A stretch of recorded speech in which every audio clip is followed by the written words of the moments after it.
He turns in a chiaroscuro of error and truth to find a wisdom that on high is his.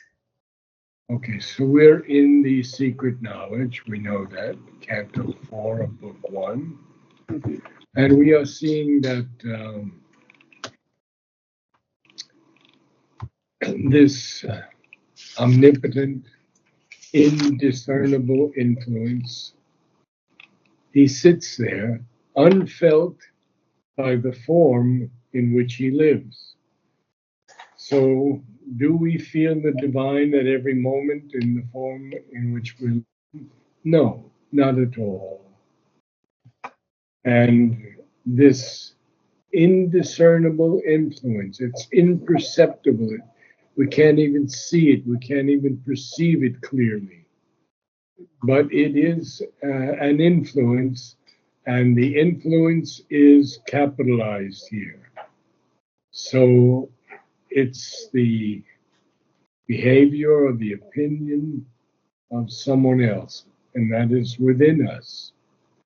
So this omnipotent, all powerful, indiscernible, imperceptible influence sitting unfelt by us, we are the form in which he lives, and he therefore veils his knowledge by the groping mind. And so that leads us to the line that tells us he is a wanderer in a world his thoughts have made. Okay.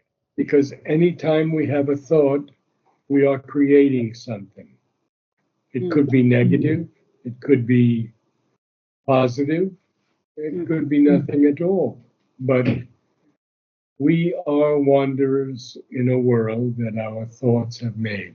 This is the world of earth, not the world of heaven or higher worlds, but the world of earth. Mhm. And we turn then in a chiaroscuro of error and truth. Now, poetically, a Mhm. chiaroscuro is a contrasting sense, as in darkness and light, like joy and gloom, or praise and blame. Mhm. So we call it that. It could also be called paradoxical, but Sri Aurobindo uses chiaroscuro of error and truth. Mm. Why are we turning in that? We're turning in that because we want to find a wisdom that on high is his or ours. Mm. Mm. Mm. So this is man right now, Okay. and we'll continue on. Okay. So, Narad sir, in a way, we are trying to access the intellectual knowledge residing within us. Uh, that is because we're saying that divine is inside us, right? I mean, is that how we can relate it or no? Yes, but it's not an intellectual knowledge at all. It's a divine knowledge. Divine It's knowledge. it's the truth that lives in us that we have veiled over Mm. and are hiding it. Whereas when we can rent or tear apart those veils, then it will come out into clear focus. Okay.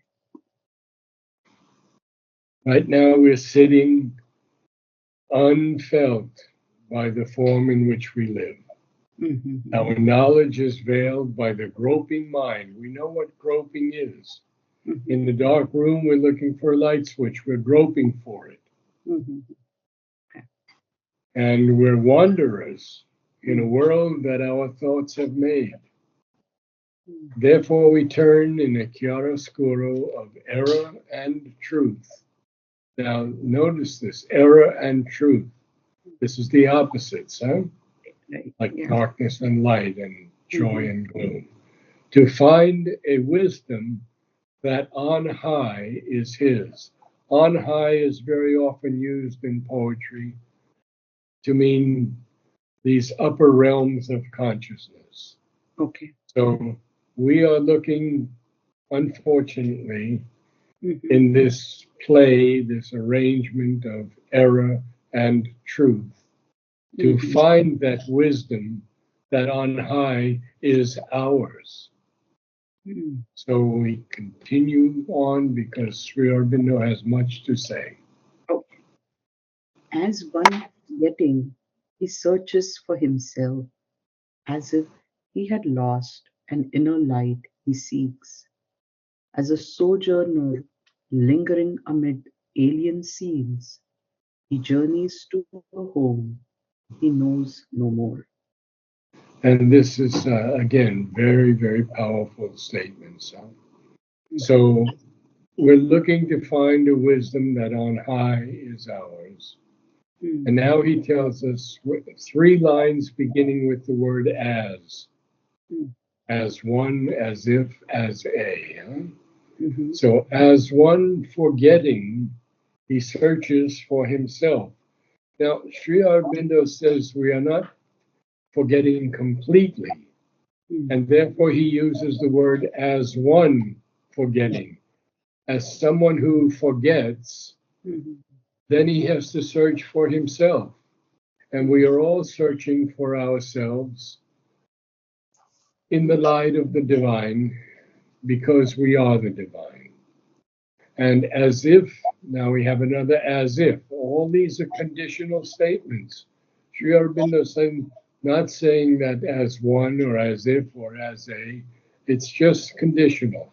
As if he had lost an inner light he seeks. Mhm. Well, I think many of us are seeking for that inner light that seems to have been lost, as if he had lost Right. an inner light he Mhm. seeks. And there's a colon there Mhm. because Sri Aurobindo wants to continue on. Mhm. As a sojourner, lingering amid alien scenes, a sojourner is a visitor, a Okay. temporary resident. Okay. So, as a sojourner, lingering amid alien scenes, these alien scenes that we're lingering in are scenes of mystery, deception. They can be scenes of evil. Mhm. They can be scenes of falsehood. Mhm. And we're like sojourners. We're like visitors that Mhm. linger. Lingering is not the most beautiful word. It means hanging around. Okay. As a sojourner, lingering amid alien scenes, he journeys to a home he knows no more. And so that is most of our life, journeying to this home that we no longer know. Right. Mhm. And that's why we have to have so many births and deaths until we can know that home truly, that is in the divine and that is the divine. Now he wants to tell us even more.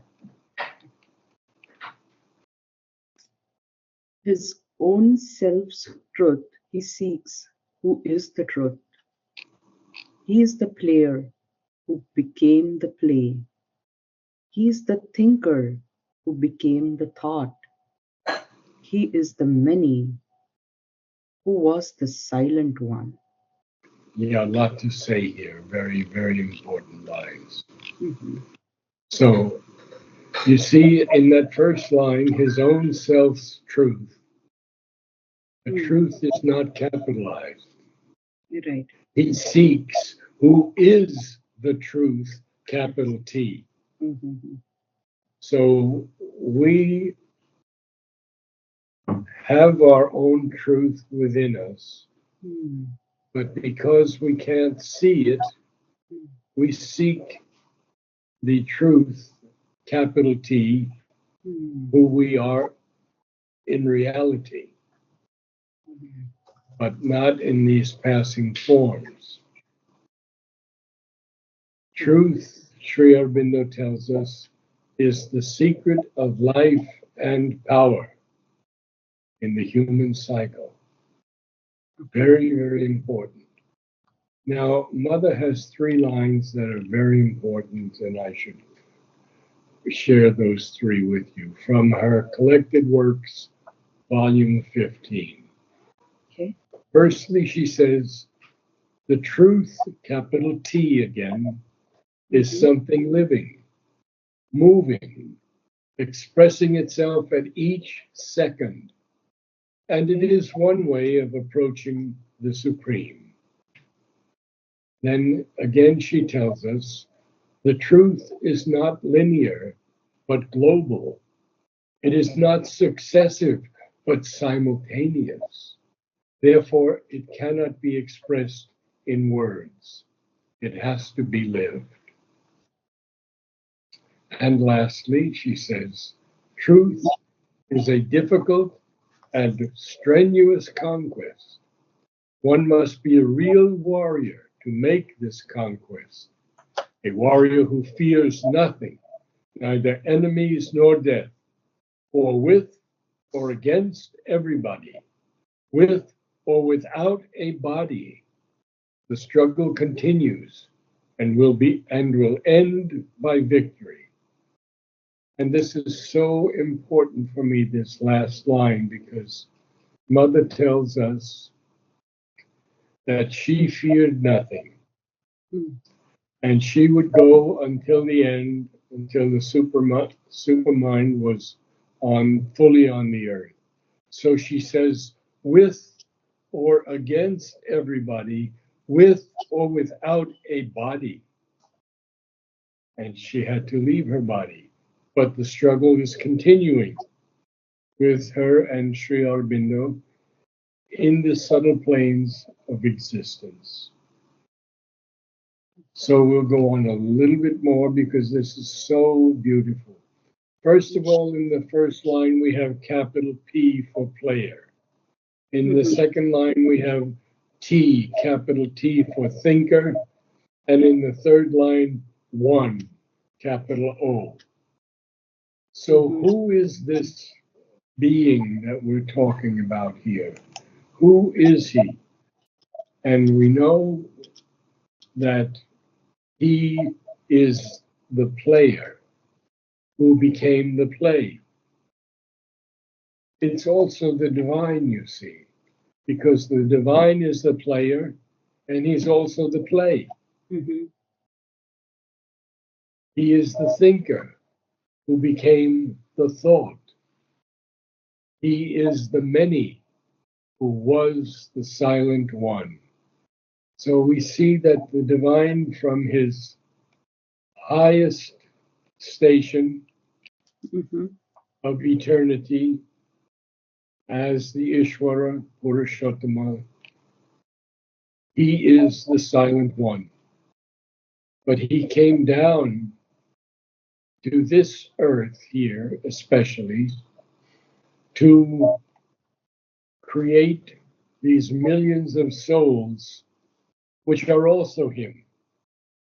So he is the many, the millions, who was the silent one. Because in his status in the transcendence, he is totally silent. There's no effort, there's no work, there's no creativity. He leaves all that to the Divine Mother. So we carry on a little more. Sure. In the symbol figures of the cosmic force, and in her living and inanimate signs, and in her complex tracery of events, he explores the ceaseless miracle of himself till the thousandfold enigma has been solved in the single light of an all-witnessing soul. So this is extremely important because in these symbol figures of the cosmic force, now that cosmic force is just below the transcendent, and it is in the area of creation. So we are the symbol figures in this cosmic force. And in her living and inanimate signs here would not be death, but they would be not animate or alive, like Oh. soil, like rocks. Uh-huh. And in her complex tracery of events, tracery are these threads, or as in a carving or embroidery, Mm-hmm. and it's used figuratively very often. Well, what is he doing through all of this? What is he doing in these symbol figures? What is he doing in her living and inanimate signs and in her complex tracery of events? But he explores the ceaseless miracle of himself. And this is what we've been talking about for so long in Savitri, that the divine as avatar, Mm-hmm. taking human birth, he now has to go through all that we go through in life Mm-hmm. and much more. But see, he has to go through all the events of the world, all the darknesses, all the hatred, all the wars, all the violence, all Mm-hmm. the ignorance. Mm-hmm. So, in these living and inanimate signs, Mm-hmm. and in the complex tracery of events, he, the divine, explores the ceaseless miracle of himself. Why does he do it? Till the thousandfold enigma has been solved. So, this thousandfold puzzle has been solved. How has it been solved? In the single light of an all witnessing soul. And this is the Lord, the Ishvara, the divine. Now, Sri Aurobindo has quite a lot to say about the soul, and I want to share that with you because uh, this question of soul and psychic being are misunderstood by many people. In the letters on yoga, Mm-hmm. he says the word soul, as also the word psychic, is used very vaguely and in many different senses in the English language. More often than not, in ordinary parlance, no clear distinction is made between mind and soul, and often there is an even more serious confusion. For the vital being of desire, the false soul or desire soul, is intended by the words soul and psychic, and not the true soul, the psychic being. So we have to see that what does this psychic being mean?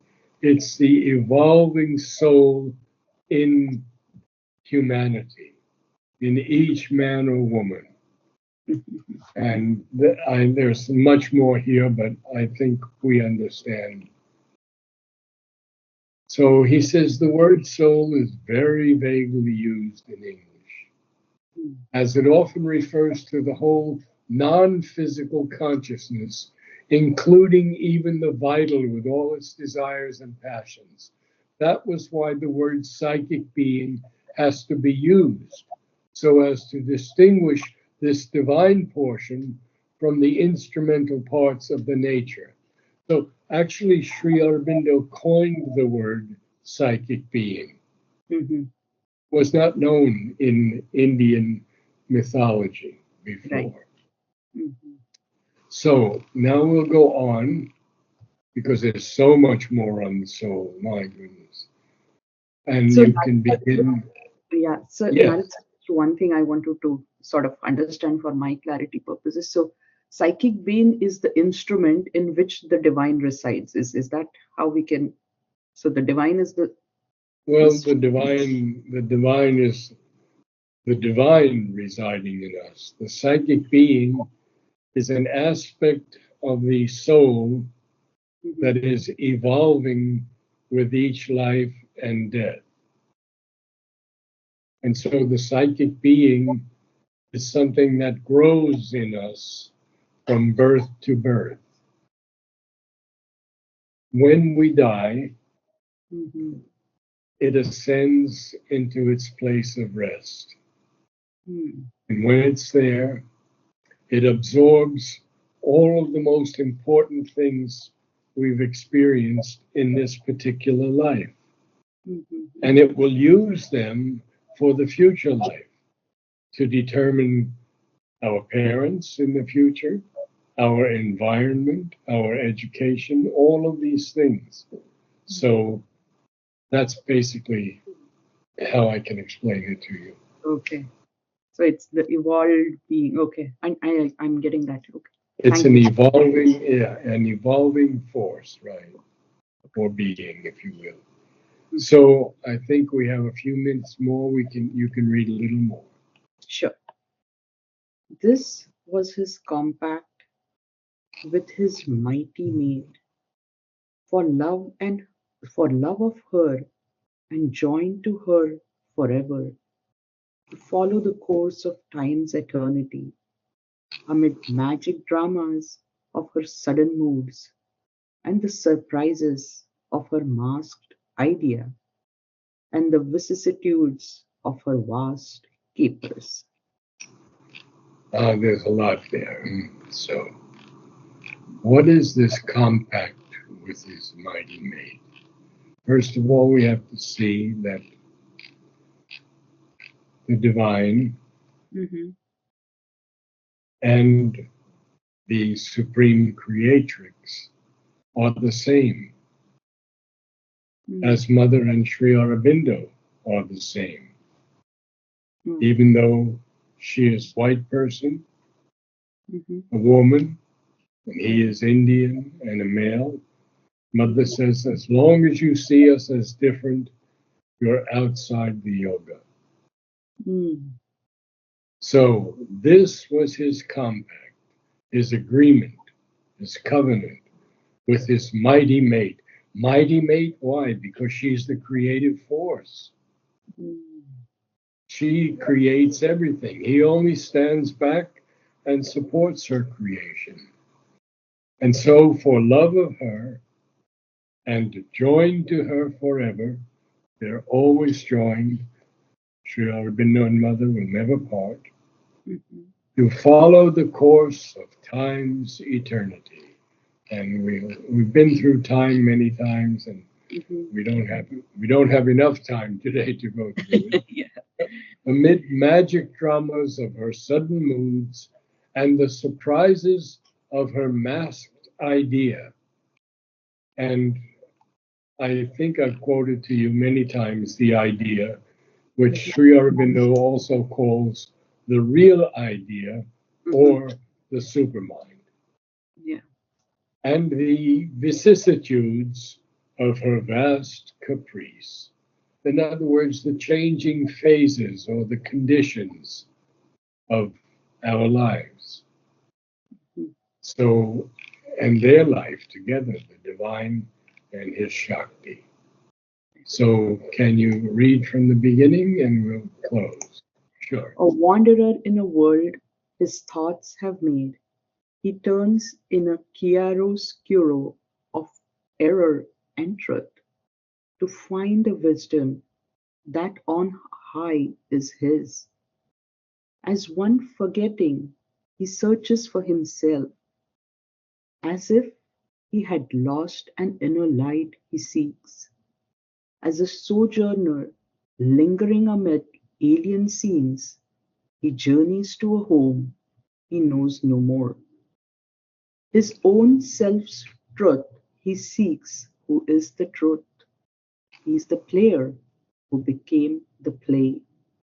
He is the thinker who became the thought. He is the many who was the silent one. In the symbol figures of the cosmic force, and in her living and inanimate signs, and in her complex tracery of events, he explores the ceaseless miracle of himself till the thousand-fold enigma has been solved in the single light of an all-witnessing soul. This was his compact with his mighty mate, for love of her, and joined to her forever, to follow the course of time's eternity, amid magic dramas of her sudden moods, and the surprise of her masked idea, And and the the vicissitudes surprises, and the plural, surprises and of her surprises. idea, and the vicissitudes of her vast caprice. So we do see that there are many surprises Mhm, in the masked idea of the divine Shakti. mhm, We see that all creation is a surprise like that. We see new flowers coming forth. We see the disappearance of animals and the appearance of new beings, new animals, new plants. So the divine creatrix always has dramas mhm, and sudden moods. She'll mhm. break this, she'll build that. She'll destroy this, she'll create something else. See you next week. Thank you so much, Narad sir. Thanks a lot. You're